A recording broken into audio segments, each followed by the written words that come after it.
진리의 역사 두 번째 시간, 소크라테스에 대해서 이야기해 보도록 하겠습니다. 소크라테스는 지금도 널리 알려져 있는 고대 그리스 철학에 있어서 가장 중요한 자리에 위치하고 있는 철학자라 할 수 있습니다. 하지만 소크라테스는 그 스스로가 책을 저술한 일이 없고 그의 모든 철학은 플라톤의 저술에 의해서 전해지고 있기에 소크라테스의 철학이 플라톤의 철학과 어느 부분에서 어떻게 차이가 있는지를 구분하는 것은 매우 어려운 일입니다. 그리고 소크라테스는 플라톤의 다른 저술, 가령 국가론과 같은 저술에서 보여지는 체계적인 지식체계를 만드는 것보다는 대화를 통해서 주제의 답을 찾아내는 것에 더욱더 관심을 지녔습니다. 또한 무엇보다도 소크라테스는 당대의 지자라고 일컬어지는 소피스트들의 주장을 논박하는 것에 관심을 기울이고 있었습니다. 따라서 소크라테스의 철학을 이해하기 위해선 먼저 소피스트라 불리는 철학자들의 주제와 논점을 파악할 필요가 있습니다. 본문에서와 같이 소피스트들은 스스로 지자라고 자처하면서 사회적인 성공의 기술 혹은 정치적인 출세에 필요한 능력을 가르치는 데 일가견이 있다고 자랑하고 다닌 사람들이었습니다. 그들의 관심은 기존의 다른 그리스 철학자들과는 달리 자연이 아닌 인간이나 세계에 대해서 보다 관심을 지니고 있었습니다. 그리고 소크라테스는 이러한 소피스트들의 자세를 못마땅해 했습니다. 소크라테스가 대적하였던 여러 소피스트들 가운데서 가장 유명한 사람은 프로타고라스라고 불리는 철학자였습니다. 프로타고라스는 인간이 만물의 척도라고 하는 주장을 내세우는 철학자였습니다. 그리고 소크라테스 역시도 그의 철학적 주장을 이해하고 있었습니다. 프로타고라스의 철학은 이른바 인식론적 상대주의라고 볼 수 있는데요. 즉, 모든 것은 각 사람들이 인지하는 방식에 기초하여 판단된다는 것입니다. 따라서 무엇이 옳고 무엇이 틀리다 하는 문제는 상대적일 수밖에 없으므로 맞고 틀리다의 정답이 있을 수 없을 것입니다. 그리고 이러한 모든 판단에 대한 상대주의는 사실 판단의 회의주의로 이어지게 되겠죠. 그리고 이는 널리 알려진 소피스트적 세계관의 전형적인 모습입니다. 프로타고라스의 인식론적 논변은 디오게네스 라에르티오스의 저서에서도 확인할 수 있습니다. 본문에서와 같이 프로타고라스는 최초로 모든 것에는 상반되는 두 개의 논변이 있다고 얘기했으며 무엇이든지 정답이라는 견해를 취합니다. 따라서 그 어떤 것도 절대적인 정답이 될 수 없다는 상대론적 인식론이 바로 프로타고라스의 견해라고 볼 수 있습니다. 이러한 프로타고라스의 의견에 대해서 소크라테스는 플라톤의 저서 테아이테토스에서 프로타고라스의 친구이자 그의 추종자인 테오도로스에게 프로타고라스의 인식론에 대해서 의문을 표합니다. 테오도로스님, 프로타고라스의 다른 제자든 그대 자신이든 남들은 무지해서 거짓된 판단을 한다고 생각할 사람은 아무도 없다고 주장할 자신이 있나요? 이 말의 의미는 다음과 같습니다. 즉, 프로타고라스는 모든 것에는 절대적인 정답이 없고 단지 서로 다른 의견만이 있을 뿐이기 때문에 이 세상에는 사물을 제대로 인식하지 못하는 어리석은 사람은 존재하지 않고 모든 의견이 정답이 될 수 있다라는 결론이 나올 수 있다는 점을 지적하는 것이죠. 소크라테스는 프로타고라스의 의견을 보다 세밀하게 검토합니다. 본문에서 다음과 같이 소크라테스는 말합니다. 그대가 어떤 것에 대해 혼자 판단하고 그대의 의견을 내게 말할 때 프로타고라스의 이론에 따르면 그 의견은 그대에게는 참이에요. 그렇다고 칩시다. 그렇다고 해서 다른 사람들은 그대의 판단을 판단해서는 안 되나요? 아니면 우리는 언제나 그대의 의견이 참이라고 판단할까요? 이 말의 의미는 다음과 같습니다. 소크라테스에게 있어서 프로타고라스의 주장은 어떤 누구의 의견이든 참과 거짓을 판단하는 것 자체가 불가능하게 만든다고 판단하였습니다. 그리고 이것은 소크라테스에게 있어서 결코 용납될 수 없는 의견이었죠. 소크라테스는 테오도로스에게 대답을 얻어냅니다. 소크라테스가 말합니다. 어때요? 그럴 경우 우리는 그대의 의견이 그대에게는 참이지만 수없이 많은 사람에게는 거짓이라고 말해야 하지 않을까요? 테오도로스가 대답합니다. 적어도 이론상으로는 그래야 할 것 같습니다. 소크라테스는 이윽고 프로타고라스 그 당사자 자신을 지적하기에 이릅니다. 소크라테스는 본문에서와 같이 이야기합니다. 이 모든 것이 프로타고라스 자신에게는 어떤 결과를 가져다 줄까요?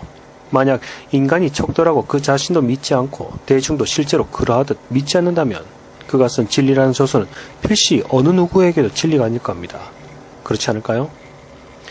이 말은 프로타고라스는 진리라고 하는 저서를 저술하였는데 프로타고라스의 의견에 따르면 모든 의견은 절대적인 정답이 될 수 없기에 프로타고라스 그 자신이 말하는 진리라는 것도 결국에는 진리라는 정답이 될 수 없다는 자기 모순에 빠지는 자가당착의 결과에 도달한다는 것을 지적합니다. 그리고 테오도로스는 그에 대해서 수긍할 수밖에 없었죠. 소크라테스는 다시 한 번 더 프로타고라스의 모순에 대해서 지적합니다. 그가 모든 이의 주장이 정답인 동시에 그렇지 않다라는 주장을 수긍해야 한다면 결국 아무것도 알지 못하는 자가 말하는 내용조차 정답이라고 수긍해야 하는 결과를 가져오고, 또 다른 한편에서는 다른 누군가가 프로타고라스는 잘못되었다라는 주장도 옳다라고 하는 점을 결국에는 프로타고라스 자신이 수긍해야 한다는 결과를 가져온다는 점이었죠. 이와 더불어 소피스트들은 상대주의를 사물의 인지에 국한된 것이 아니라 윤리적인 측면에도 적용하기에 이르릅니다. 본문에 등장하는 플라톤의 국가라는 저서에서 트라시마코스는 다음과 같이 말을 한 것으로 기록되어 있습니다. 나는 정의가 강자에게 유익한 것 외에 다른 어떤 것도 아니라고 주장하오. 그의 이러한 정의에 대한 규정은 다음과 같은 이유를 가지고 있습니다. 첫째, 국가의 정의라는 것은 권력을 가진 자에 의해서 규정되는 것이고, 둘째, 그리고 그것은 권력을 가진 자에게 유리하게 만들어지기 때문이며, 셋째, 따라서 결론적으로 정의는 권력을 가진 자, 즉 강자의 이익에 부합하는 것 이외에 그 어떤 것도 아니라는 사실이라는 점입니다. 이와 같은 트라시마코스의 주장은 강자가 즉 정의의 기준이기 때문에 강자는 실수를 범하지 않는다라고 하는 좀 더 과감한 논조로 발전됩니다. 그리고 이는 다시 말하자면 실수를 한다면 그는 강자가 아니라는 결론에 도달하게 이릅니다. 강자는 지식인이고 지식인 이상 자신의 전문 분야에서 실수를 범하지 않을 것이라는 것이 그 이유라는 것입니다. 그의 이러한 권력에 기초한 정의론은 소피스트의 윤리적 철학관에 있어서 가장 핵심적인 내용을 전달하고 있는데요. 진리이든 정의이든 그것은 개인적인 견해 혹은 현실의 권력에 의존하는 개념적 부산물 따위에 지나지 않는다는 사실입니다. 따라서 소피스트들은 진리나 정의와 같은 비상적인 대상에 대해서 관심을 기울이기보다는 그것을 가능하게 만드는 현실적 권력 등에 더욱 관심을 기울이고 있었습니다. 위와 같은 소피스트의 철학적 논변에 대해서 소크라테스는 다음과 같은 궁극적인 질문을 하기에 이릅니다. 첫째, 진리의 기준은 존재하지 않는 것인가? 둘째, 정의의 기준은 존재하지 않는 것인가? 그리고 이러한 질문에 대해서 소크라테스는 직접 그들과의 변증술적 논변을 통해서 그들의 주장을 논파하면서 확인하기에 이릅니다. 소크라테스는 본문에서와 같이 아테네 사례를 들어서 진정으로 현명한 사람들은 사실의 기준을 판단할 때 해당 사실을 가장 잘 아는 사람의 의견이 판단의 기준이 된다는 사실을 얘기합니다. 소크라테스는 다음과 같이 말합니다. 내가 보건대 건축과 관련이 있는 일로 민회에서 어떤 결정을 내려야 할 때는 그들은 건축가들을 불러와 건축에 관해 자문을 받고, 조선과 관련해서는 조선 기술자들을 불러오며 그들이 배우고 가르칠 수 있다는 생각하는 그 밖의 것들과 관련해서도 언제나 그렇게 하지요. 소크라테스의 얘기를 좀 더 첨언하자면 가령 조선과 관련해서는 배를 만드는 기술자들의 지식이 기준이 되고 건강에 대해서는 의사들의 지식이 기준이 될 것입니다. 왜냐하면 그들이 해당 사실에 대해서 가장 잘 알 것이기 때문입니다. 따라서 그는 어떤 특정한 대상이 주어져 있다면 그 대상에 대한 더 확실한 지식이 바로 진리의 기준이 될 수 있다는 생각에 이르게 되는 것입니다. 소크라테스는 프로타고라스의 주장을 반박하기 위해서 프로타고라스의 주장을 다시 한번 정의합니다. 소크라테스는 본문에서처럼 다음과 같이 말합니다. 여러분의 주장에 따르면 인간은 만물의 척도이며 그 점은 흰 것, 무거운 것, 가벼운 것 등등에 대해서도 마찬가지입니다. 여러분에 따르면 인간은 그런 것들에 대한 판단 기준을 자신 안에 갖고 있어서 그가 사물은 자신이 경험하는 대로라고 생각한다면 그의 생각은 그에게는 진실로 참이기 때문입니다.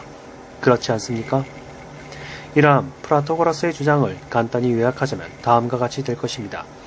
프로타고라스의 생각은 사물에 대한 판단의 기준이란 인간 각자가 가지고 있는 생각의 기준을 하는 것이고 그 생각은 자신에게는 참이다. 하지만 그러한 프로타고라스와 같은 생각에는 커다란 모순이 있게 마련인데요. 그것은 생각하는 것의 내용과 실제하는 사실이 일치하지 않을 수도 있다는 가능성 때문입니다. 소크라테스는 다음과 같이 말합니다. 그는 미래에 일어날 일들에 대한 판단 기준도 자신 안에 갖고 있나요? 그래서 그가 일어날 것이라고 생각하는 일들이 실제로 그가 생각한 대로 일어나나요? 예를 들어봅시다. 어떤 문외한이 자기는 열병에 걸려 그런 종류의 열이 나리라 생각하는데 의사는 그 반대라고 생각한다면 미래는 둘 중 누구의 판단과 일치할 것이라고 말해야 할까요? 이처럼 생각이라는 것은 언제나 실제하는 사실과 일치하지 않기 때문에 누구나의 의견이 진리의 기준이 될 수 있을 것이라는 프로타고라스의 주장은 잘못된 것이라는 것이 소크라테스의 주장입니다. 그는 다음과 같이 얘기합니다. 또한 포도주가 미래에 달 것이냐 쓸 것이냐 하는 문제와 관련해서는 기타라 연주자가 아니라 농부의 판단이 권위 있다고 나는 생각합니다. 포도주에 대한 사실에 관해서는 기타라 연주자의 생각이 아니라 농부의 생각과 판단이 권위가 있다는 소크라테스의 주장은 특정한 사실에 대한 문제는 대상에 대한 지식이 그 척도가 된다는 그의 생각에서 비롯된 것입니다. 소크라테스는 정의에 대한 트라시마코스에 대한 주장에 대해서도 반박합니다. 트라시마코스는 강자의 지배 행위가 결국에는 강자의 이익을 위해서라는 주장을 펼쳤으나 소크라테스는 강자의 지배 행위의 결과는 그 행위를 받는 자에게 이익을 준다는 논리를 펼칩니다. 소크라테스는 다음과 같이 말합니다. 그래서 개개의 기술은 우리에게 특수한 혜택을 제공하며 모든 기술이 같은 혜택을 제공하는 것은 아니겠지. 이를테면 의술은 건강을 제공하고 조타술은 안전한 항해를 제공하며 다른 기술은 다른 것을 제공하겠지. 물론이지요. 그렇다면 품삯 획득술은 품삯을 가져다 주겠지. 그것이 품삯 획득술의 기능이니까.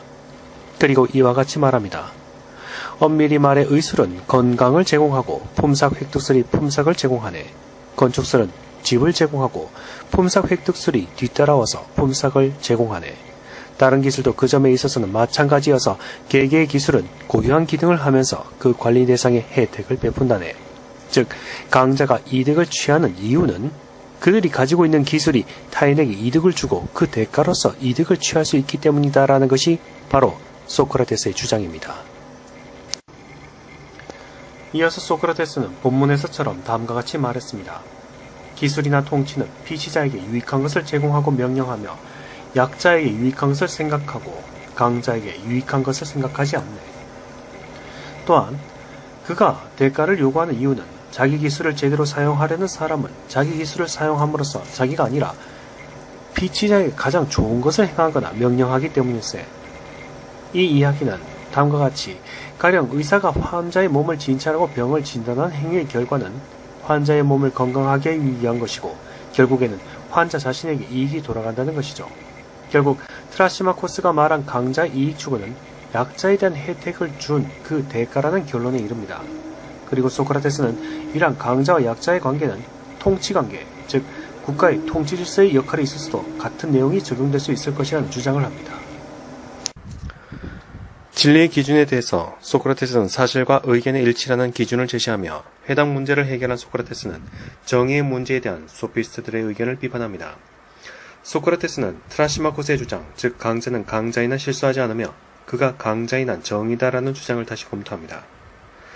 트라시마코스에게 질문하기를 도시의 통치자들은 실수를 하는가 하지 않는가의 문제에 대해서 그들도 실수를 할 수 있다라는 답변을 얻어냅니다. 하지만 이 답으로도 그의 주장은 모순이 됩니다. 왜냐하면 강자인 통치자들이 실수를 한다는 것은 트라시마코스의 주장인 강자는 실수하지 않는다라는 주장에 모순되기 때문입니다. 하지만 소크라테스는 여기에 더 나아가서 본문에서 같이 이렇게 얘기합니다. 물론 그들도 하고 그가 대답했네. 실수를 할 수 있겠지요. 그렇다면 치자들이 법을 제정하려 할 때 어떤 법들은 올바르게 제정하지만 어떤 법들은 올바르지 않게 제정하겠지. 그리고 법을 올바르게 제정한다는 것은 자신들에게 유리하도록 제정하는 것을, 올바르지 않게 제정한다는 것은 자신들에게 불리하도록 제정하는 것을 의미하겠지. 아니면 자네는 무슨 뜻으로 그런 말을 하는가? 또한 자네 논리대로라면 강자에게 유익한 것을 행하는 것도 옳지만 그와 반대되는 것, 즉 유익하지 않는 것을 행하는 것도 옳겠구만. 소크라테스의 이러한 지적은 트라시마코스가 주장한 정의 혹은 사회적 질서란 강자의 이익을 위해서 제정되는 것이다 라는 내용에 완전히 배치되는 것입니다. 소크라테스는 트라시마코스의 논리를 논박함으로써 본문에서와 같이 자신의 결론을 도출합니다. 그렇다면 올바른 사람은 지혜롭고 훌륭한 사람을 닮고 불의한 자는 나쁘고 무지한 자를 닮았네. 즉 지혜롭고 훌륭한 사람이야말로 올바른 사람이며 정의로운 사람이다. 그리고 어리석고 무지한 자는 불의한 사람이다. 따라서 강자가 정의로운 사람이라는 트라시마코스의 주장은 틀린 것이며 그 주장에 대해서 트라시마코스는 납득하게 됩니다. 소크라테스는 마지막으로 정의에 대해서 자신의 입장을 정리합니다. 본문에서 소크라테스는 다음과 같이 말합니다. 트라시마코스, 그렇다면 이제 어떤 기술이나 통치도 자기에게 유익한 것을 제공하지 않는다는 사실이 분명해졌네. 아까부터 말했듯이 기술이나 통치는 피치자에게 유익한 것을 제공하고 명령하며 약자에게 유익한 것을 생각하고 강자에게 유익한 것을 생각하지 않네. 그가 대가를 요구하는 이유는 자기 기술을 제대로 사용하려는 사람은 자기 기술을 사용함으로써 자기가 아니라 피치자에게 가장 좋은 것을 행하거나 명령하기 때문일세. 기술이나 통치는 약자에게나 피치자에게 유익한 것을 제공하는 것이며 그에 대한 대가는 정당한 것이다. 따라서 정의란 강자에게나 약자에게나 모두에게 유익한 것이 된다. 이것이 바로 소크라테스 철학에 있어서 가장 핵심이 되는 그의 정의론이 될 것입니다.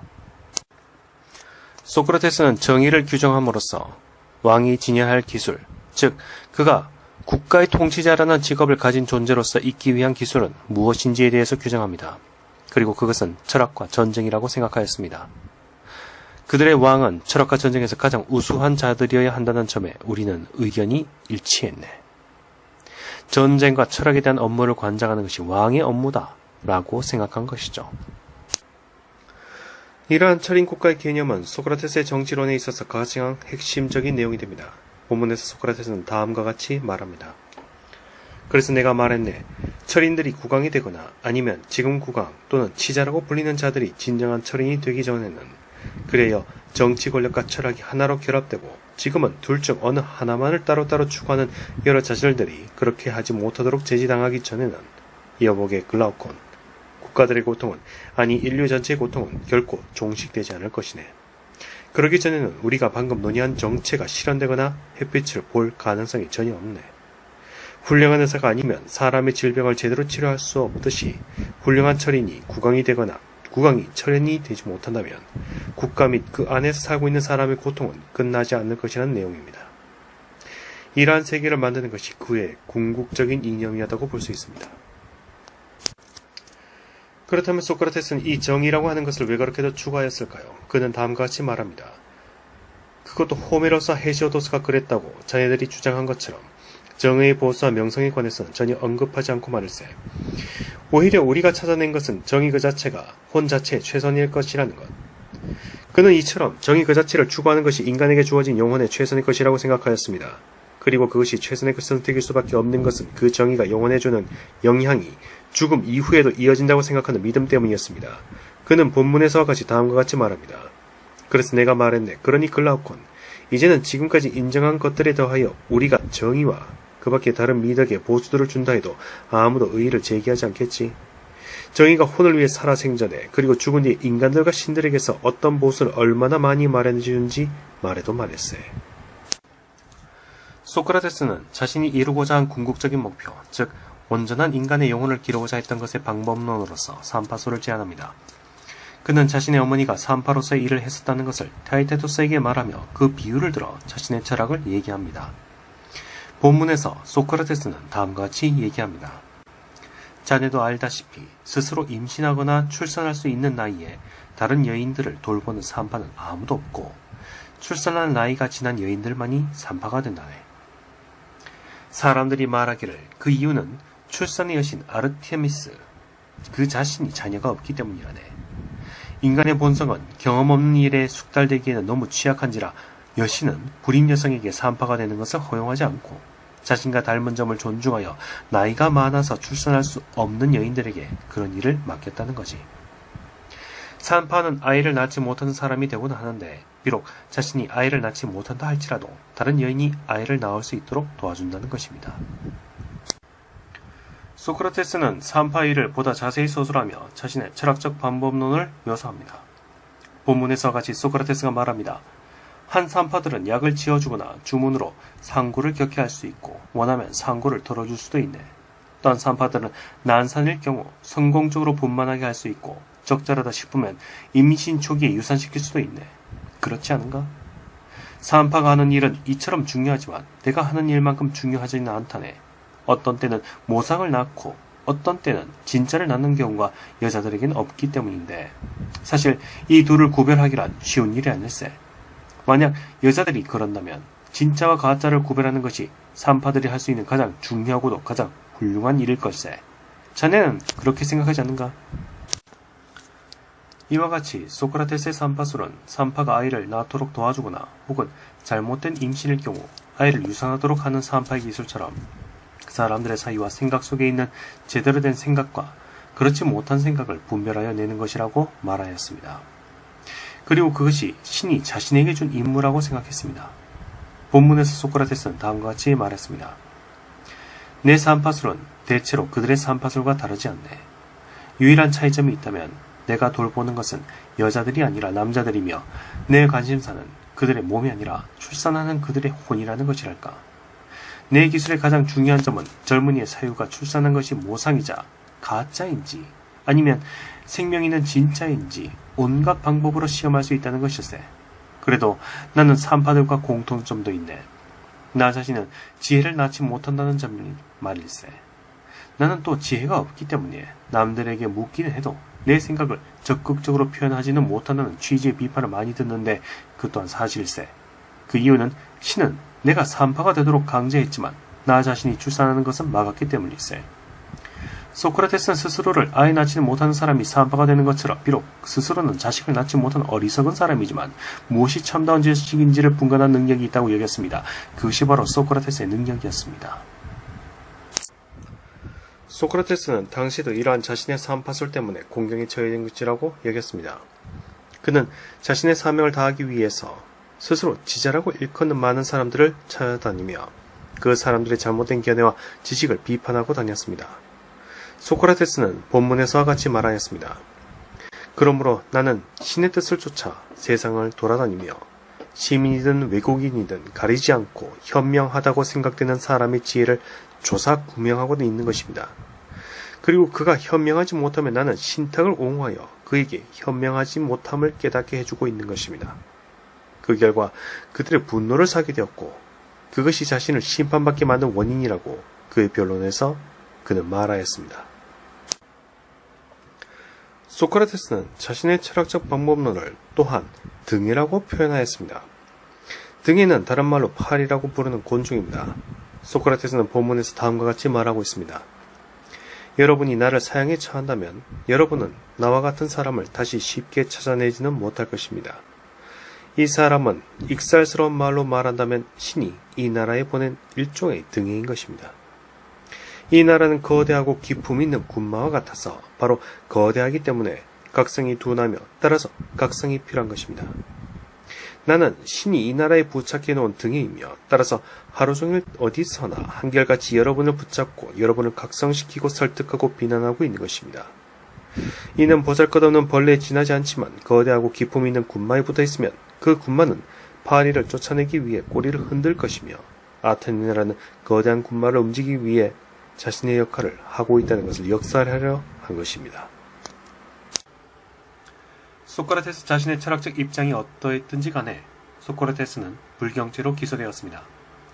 그는 스스로도 아테네의 많은 소피스트들과 충돌을 일으켰고 동시에 정치적인 충돌을 일으켰으니다만 그와 동시에 아테네의 정치적인 갈등 관계에 있었던 친스파르타 성향을 지니고 있었던 알키비아데스와 크리티아스의 스승이었던 소크라테스를 일종의 아테네의 모반 행위를 불러일으키는 사람으로 간주했던 것이 원인이 되었습니다.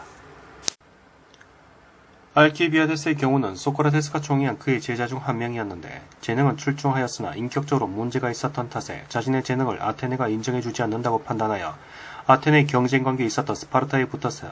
아테네를 필로폰네소스 전쟁에서 패배하게 만들었습니다. 이런 인물이 제자였던 탓에 소크라테스는 정치적인 공격을 받을 수밖에 없는 빌미를 조성하고 말았습니다.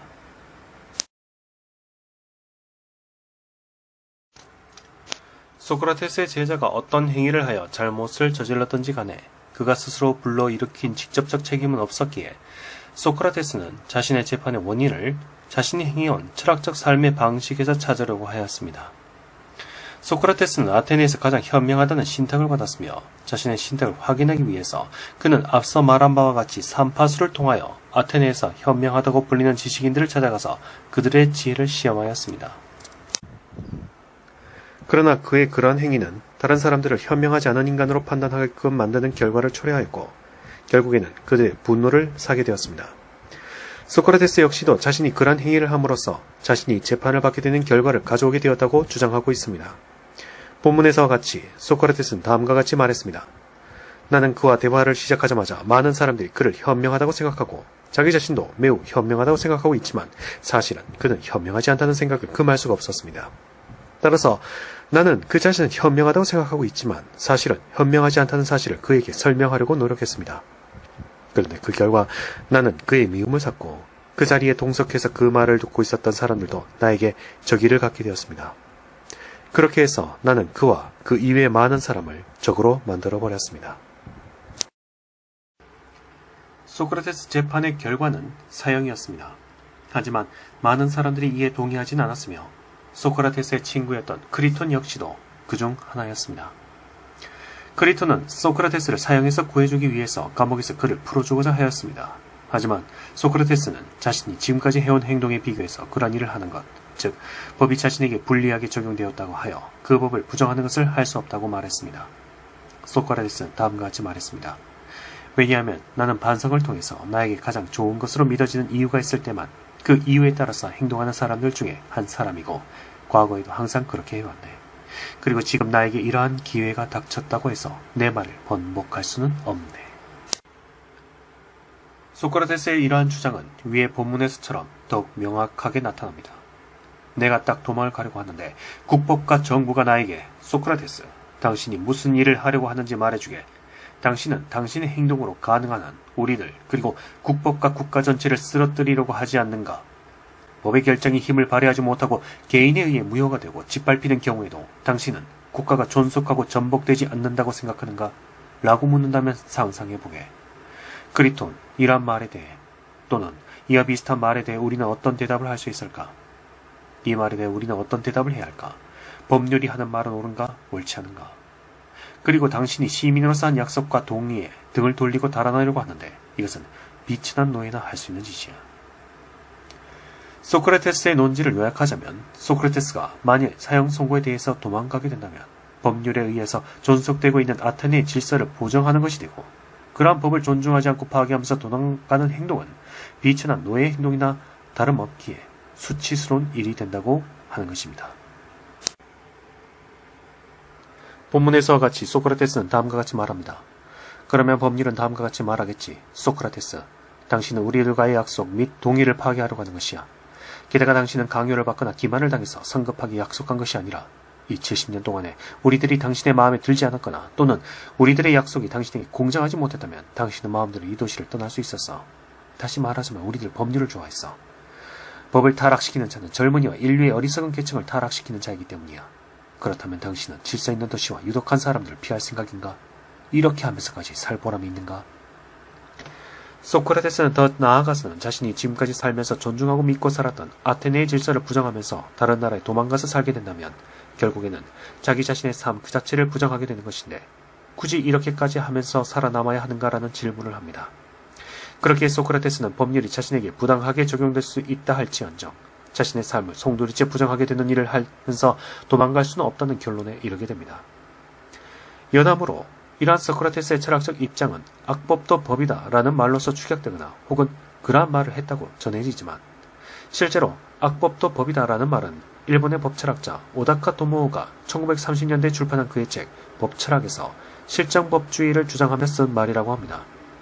하지만 소크라테스의 철학에 있어서 악법도 법이다 라는 주장은 적용되기 어렵습니다. 그는 아테네의 법률이 악법이라고 규정하지 않았습니다. 오히려 그 반대였죠. 다만 그 법률이 결국에는 자신에게 부당하게 적용되는 상황이 발생했으나 그것이 악법이라고 규정하고 부정할 수는 없다는 입장이었습니다. 소크라테스는 일관되게 아테네의 법률과 질서가 많은 이에게 유익한 것이고 그것을 잘 이해하고 따르는 것이 필요하다는 입장을 견지하였습니다. 소크라테스가 마지막으로 도망갈 수 있는 기회도 스스로 포기하고 죽음을 태연히 받아들이는 모습은 그가 어떻게 죽음을 받아들이는지에 대해서 우리에게 시사하고 있습니다. 본문에서와 같이 소크라테스는 말하였습니다.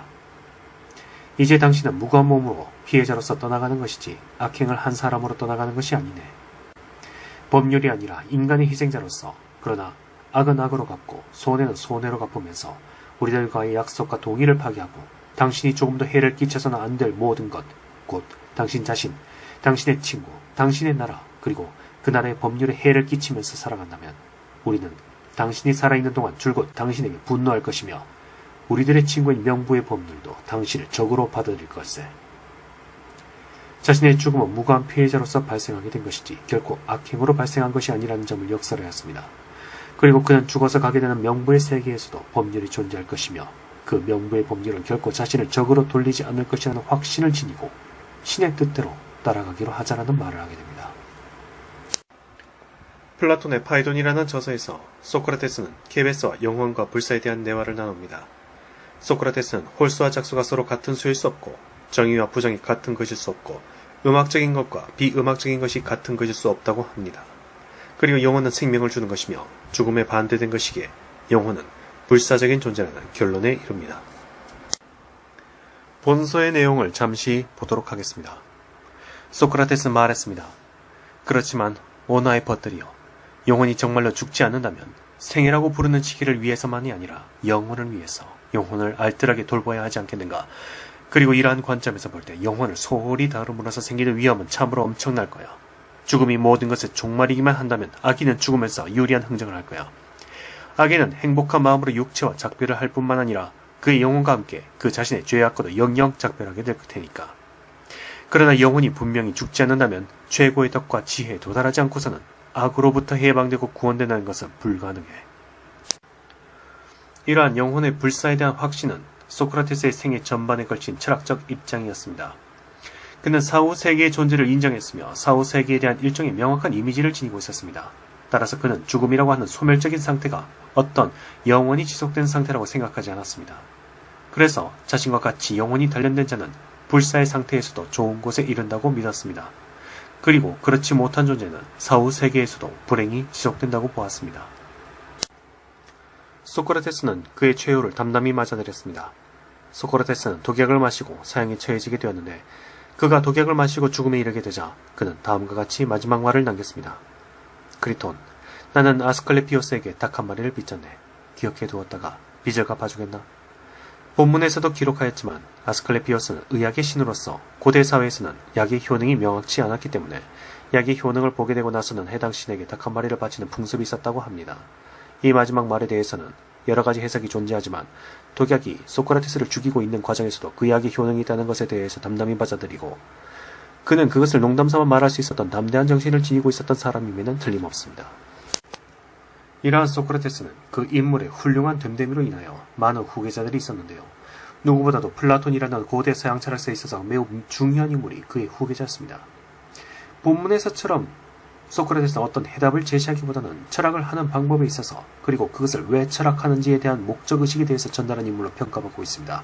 무엇보다도 그의 불행한 최후까지는 스스로 받아들인 담대한 정신은 오늘날 그 정신이 계승되어져 오고 있습니다. 이상으로 진리의 역사 두 번째인 소크라테스에 대해서 이야기해보았습니다. 그 다음 시간에는 소크라테스의 후계자인 플라톤의 철학에 대해서 살펴보고자 합니다. 감사합니다.